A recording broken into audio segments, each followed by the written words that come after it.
Hello and welcome to another edition of Health Solutions with Shawn and Janet Needham, where Team Needham discusses everything healthcare. I'm your host, Shawn Needham, back with my wonderful wife, Janet, and we are super excited to have Dr. Ashley Beckman on. She is down in Los Angeles and she practices functional medicine, and I am going to let her introduce herself. Dr. Beckman, welcome to our show.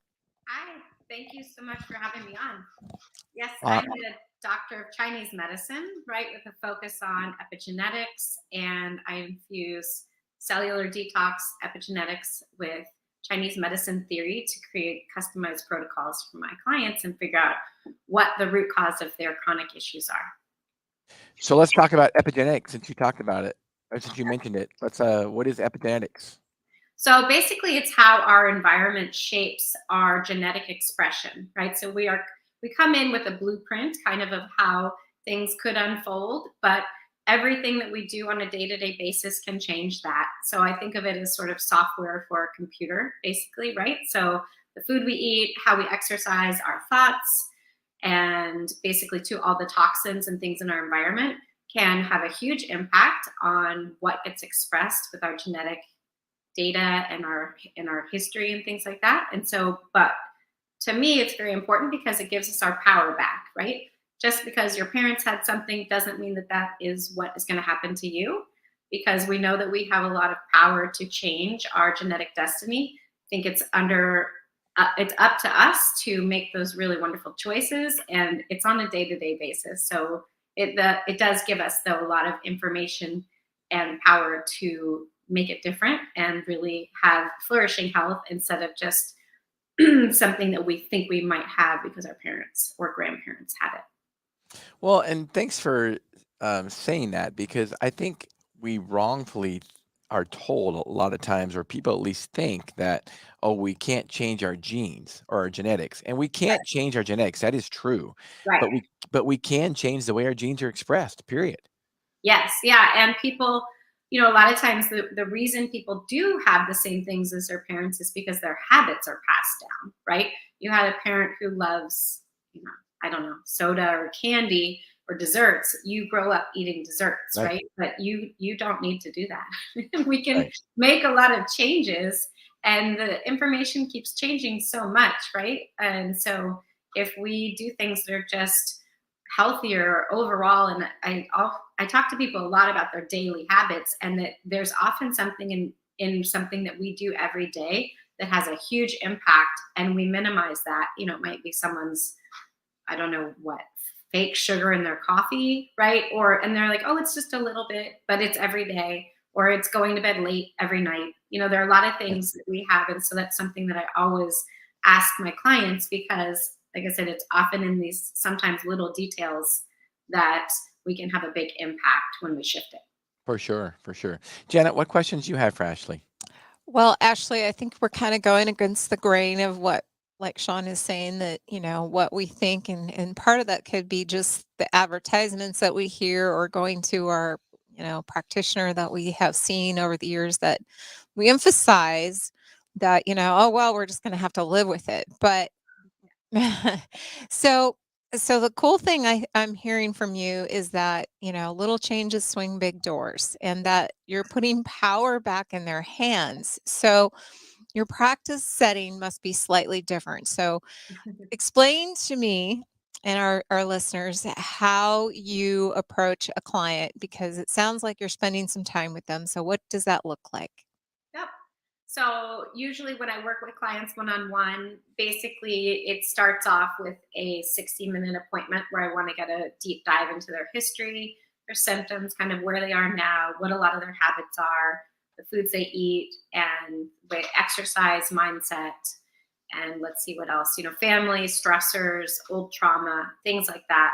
A lot of people focus, and myself, I'm included in this, we focus a lot on the toxins and things that we could be exposed to, but it's just one piece of the puzzle, right? It would be very easy to help people if you could pinpoint one particular issue or one trauma or things like that created this cascade of symptoms or created their chronic illness, but it's never that simple, right? So we're looking at kind of different layers. And in order to help someone, I want to get a really good overall picture of what their life is like now and their habits and what it has been like in their past too. So that kind of gets down to a little bit of functional medicine and root cause medicine. Can you explain that? Yep. So basically, there are certain things that our bodies can handle, right? And so in our current environment right now, there's so much stress, there's so many environmental toxins that we can't control just from our exposure in the world. And then there are a lot of things that we can control. So there are things like past trauma, environmental toxins, the food we eat, medications, and basically lifestyle practices that can help us pinpoint if something is going to be a little bit more negative or positive for your system. But usually what happens is we kind of keep, there's a theory of like a bucket, right? And so basically all these environmental toxins or emotional traumas, they keep filling your bucket higher and higher. And at some point your body might initially start off with just some unpleasant symptoms. It eventually starts to be something more problematic and could turn into more chronic diseases like autoimmunity or various types of cancer and things like that.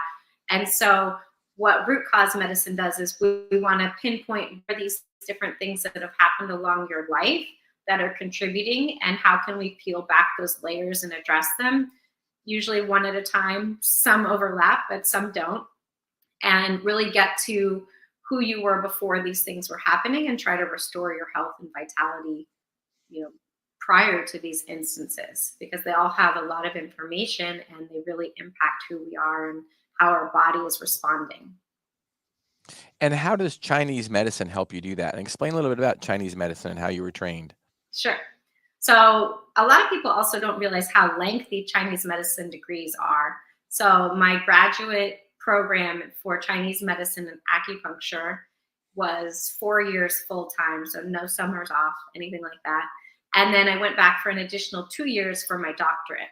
So I studied healthy aging and longevity for my doctorate, and I wrote my thesis on epigenetics and specifically certain nutritional compounds on how they can be favorable for our genetic expression. But basically, the reason I love Chinese medicine is because it looks at all of the people as you talk about, constitution, right? So everyone is individual.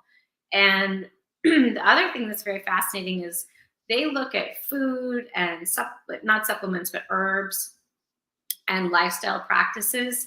How is that going to impact the individual? And is it good for that particular body, right? So if the person's always cold, right? A lot of women are cold, and a little bit, we talk about more on the deficient side, where men, often they have more energy than women do. And they have energy that they could lose, where women, we're trying to gain energy. And so it's very interesting because we have a lot of foods and we look at that the same way. So that's why, someone who's already cold all the time, the last thing they should be eating are smoothies and salads, right? And that's pretty much the Western holistic nutritional diet, right? And especially if you look kind of like at veganism and things like that. So it's very deficient from our perspective in Chinese medicine. So, and the same, you have a guy that has a lot of heat, always sweating, so much energy, and let's say he's angry and irritable. The last thing he should be eating would be spicy food, which is going to create more heat and it's like gasoline on a fire that's already burning. So I love that because even in functional medicine, they are not looking at it at the same way with constitution. And this applies with intermittent fasting. I see all the time, right? Women are given these windows of eating that are the same as men. And that to me should be changed, right?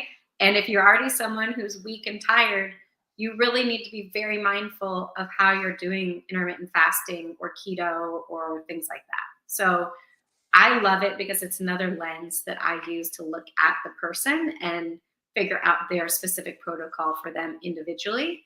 Then I can add on their genetics, even more fine-tuned. And then I throw that in with how I would process and fill out their program for a pretty lengthy cellular detox from mold, or if they have Lyme disease or whatever might be ailing them.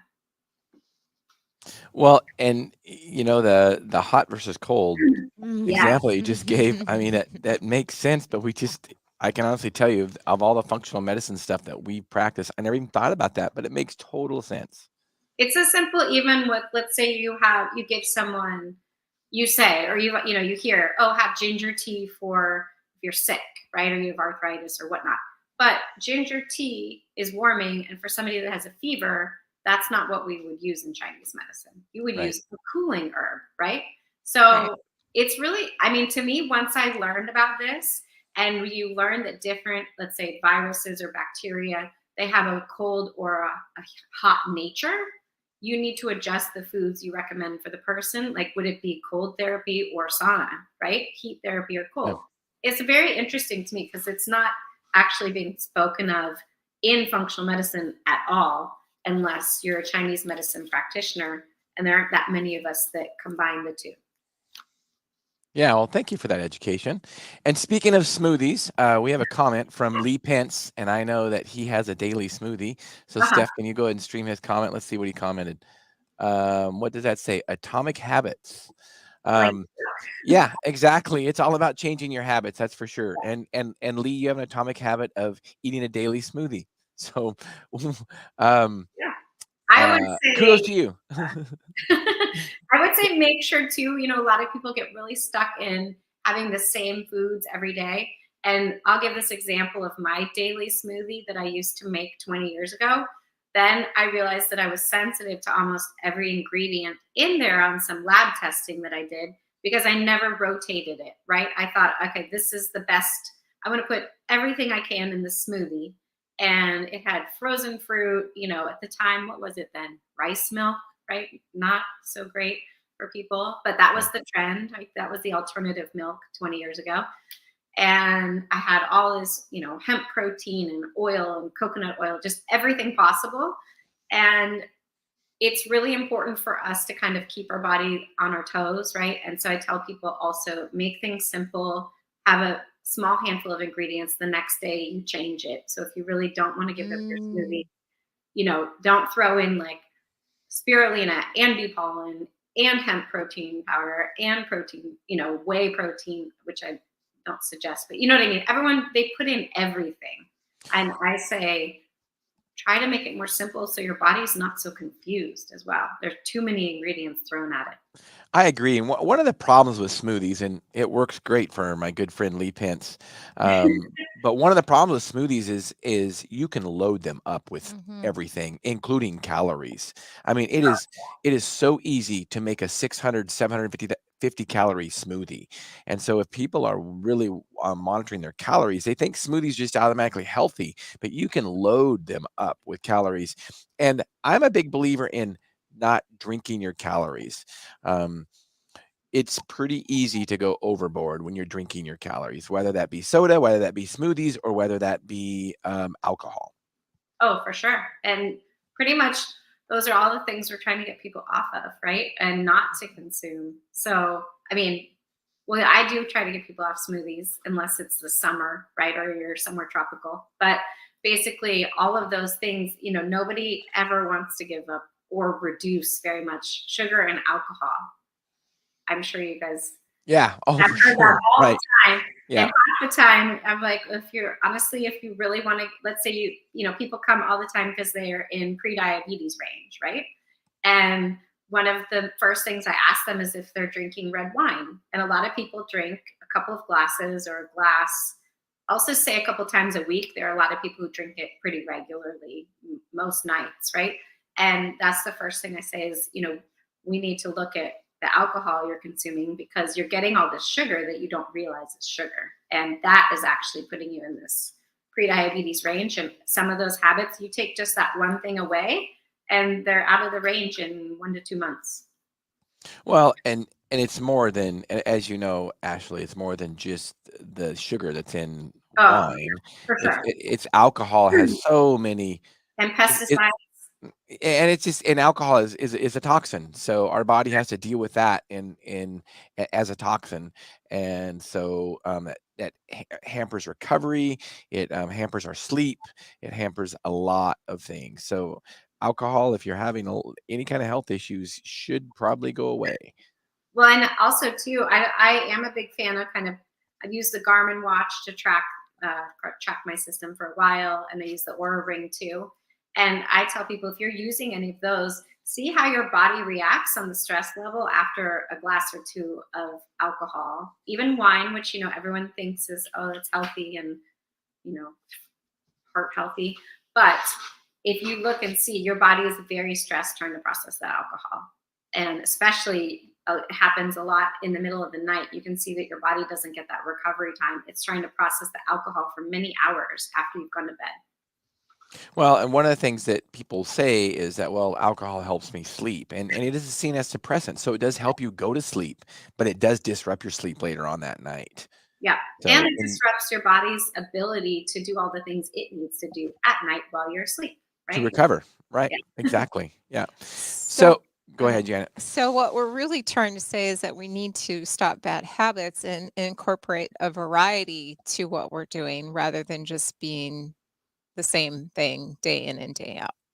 Yeah. Especially, I mean, and it goes for food. You know, there are people that they like one kind of meat. So you eat chicken constantly, right? And it's the only thing. So I'm about making things a little bit more simple for your body to digest and process, and then also just rotation. You know, you get different nutrients from different types of foods, and even different nutrient profiles in the various types of meat or in vegetables and things like that. And so it's good to rotate as opposed to throw it all in one giant stir fry with 8 types of vegetables, right? And then it's just difficult for your body.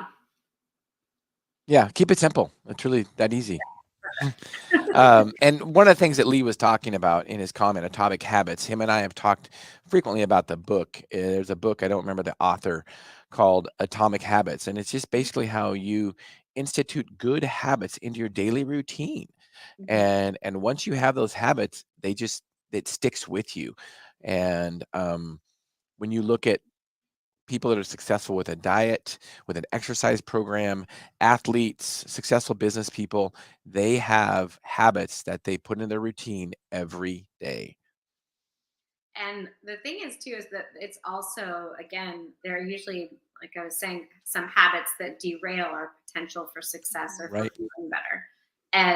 And so I kind of talk about those also in a different way of sort of like some foundational concepts in health that you really ought to have kind of nailed down before you're trying to figure out what's the best supplement for this and what should I take for these. Everyone wants something they can take, yet they're not very keen on my advice of getting to bed before 11 at the max. So I mean, and I prefer much earlier than that, but people have a lot of things that they do that are just habits that are not helping them, and definitely if you're chronically ill, not helping the situation at all. But we don't always reinforce them because they seem so simple, yet most everyone ignores them, right? Like drinking enough water, good quality water, or going to bed at a certain time. And then another big one is just not waking up and instantly jumping on your phone, right? A lot of these things actually have huge impact, but they're dismissed very easily. Right. Well, I'm guilty of that one. That's first thing I do when I get up in the morning is probably check my phone. And I have gotten away from that habit before, and And then it it creeps does back in. it helps relax you. It really does, because the phone is a stressor, because it reminds me of work, so there's always something there to keep me engaged, and so you need to disengage from your phone and get Right. ready for the day before you even check your phone. I know some people that do that and they don't check their phone for an hour. So Yeah, I'm not there, but there are people, yes, that do that. And I yeah. think that it probably is really, really great for their nervous system. So it looks like we have a comment from James Dunavant, also known as a healthy libertarian. What's he say? Body is working to detox the alcohol while people are usually not eating the best food with the alcohol. That is so true. Janet, you want to comment on that? Oh, yes, totally. Because usually, usually it skews your judgment, and so people just overeat for one. And it is such a part of our American society that we, participated, and it's also accepted, Mhm. So, yeah, it's very easy. And this time of year, wow, we're heading right into that, right? We're heading right into bad choices. I was just thinking about, all the cookies that get shared and all the desserts. And I personally love cookies. And so I don't have them in my house because that is a threat to my choices. And And, her husband. and so, and not to derail myself, I find that if I don't bring them in or make them, then the problem is solved, right? So, I think everybody knows to some degree, or probably wants to have to, or doesn't want to have to admit to what is the issue. But when you have, someone like yourself that's able to say, hey, this really is important, and let's, find a way to incorporate or eliminate. Because sometimes really, I mean, the longer I'm away from them, the better I feel. And, Right. honestly, I can live day to day without it. It's not like it's going to, I mean, seriously, there's some things that are really worth not participating in. So, cookies is mine. I just don't. So, I'm surprised, right, how many patients of mine eat, I'm just going to give an example, eat Halloween candy, right? And they just say, oh, well, we still have it around, right? But that'll stretch for months and months. And I'm yeah, thinking, it's so yeah, bad for you. Like, you just throw it away. There's no reason you need to eat it for months because it's just not gone, right? mhm, So I don't, it's again, it's some of those things I think I also talk to people about, right? A lot of people start writing off their nutritional, like, good habits because they think, oh, from Halloween through New Year's, it's impossible. So I'm just not going to eat healthy.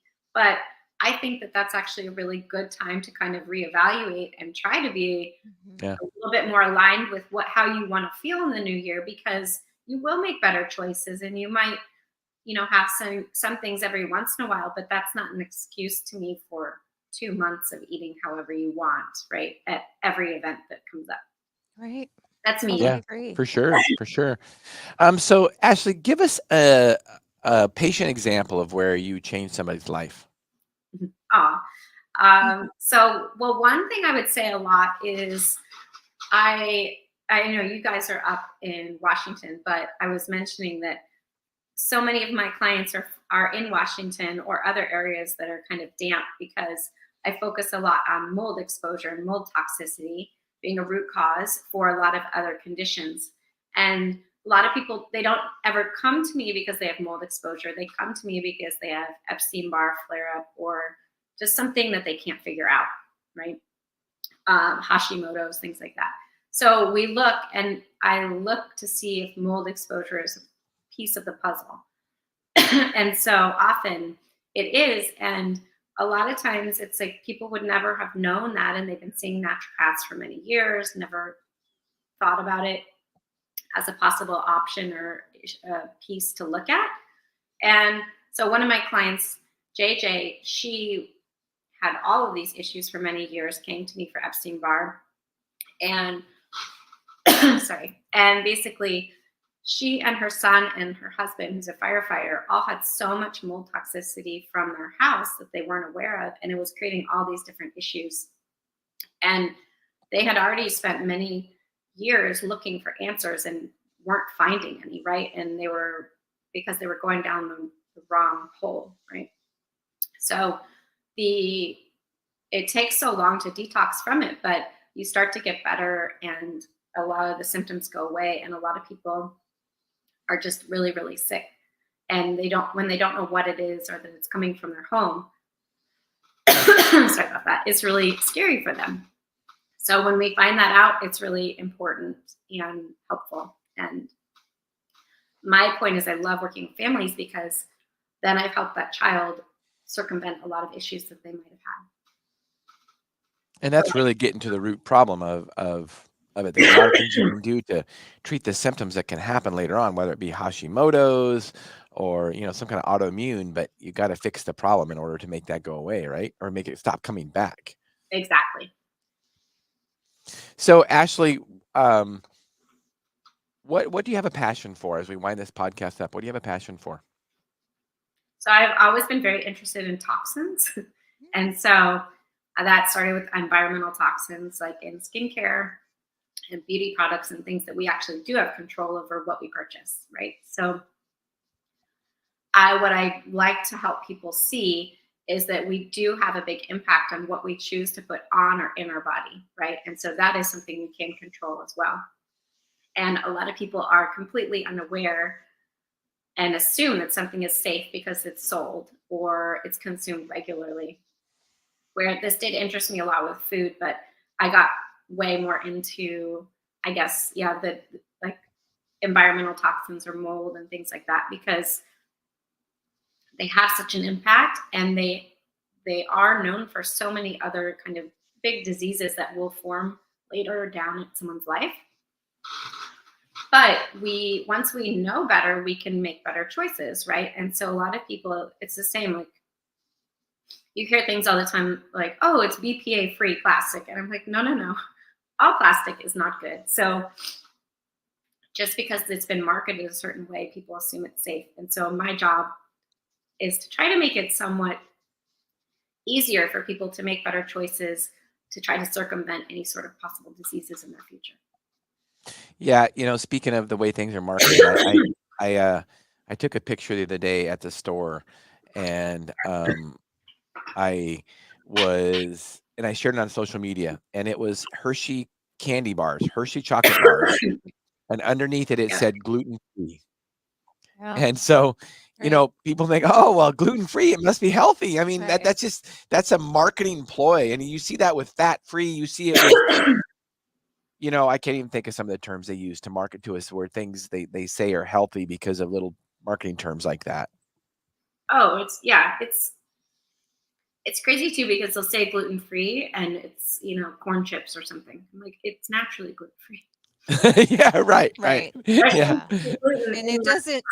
And it doesn't mean that it's good for you to consume, because right. It doesn't mean non-GMO or anything, right? Yeah, that's another one. exactly. Yeah, right. So, Ashley, what is the best way to get a hold of you if people have questions? Sure. So I'm on Instagram quite a bit and try to give a lot of information that's just available for people. And that is Dr. Ashley Beckman. Sorry about that.